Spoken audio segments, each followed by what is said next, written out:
আজ রান্না হবে আলু কলা ডাঁটা দিয়ে কাসকি মাছের চচ্চড়ি। কড়াইতে তেল দিয়ে ভালো করে গরম করে নিন, তারপর জিরে ফোড়ন দিন।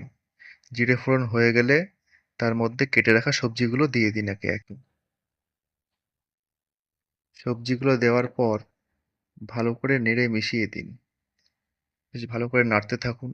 এবার প্রয়োজন মতো নুন দিন, নুন দিয়ে আবার মেশান।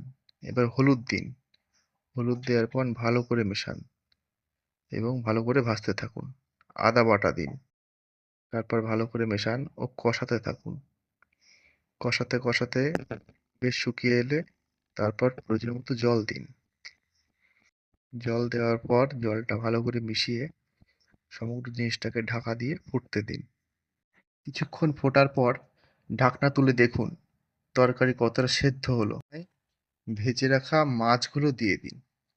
মাছগুলো দেওয়ার পর আলতো হাতে একবার ভালো করে মিশিয়ে দিন, যাতে সবজির সাথে মাছগুলো পুরো মিশে যায়। তারপর সামান্য ভাজা মশলা ছড়িয়ে দিন ও ভালো করে মিশিয়ে দিন। মেশানোর পর এবার তরকারিটাকে ফুটতে দিন। তরকারি ফুটতে ফুটতে জল কমে এলে, রান্না হয়ে গেলে সময় মতো এবার গ্যাস বন্ধ করে তরকারিটি নামিয়ে নিন। সুন্দর চচ্চড়ি তৈরি হয়ে গেল। গরম ভাতের সাথে বা রুটির সাথে উপভোগ করুন এই সুন্দর সহজে রান্না করা সুস্বাদু তরকারিটি।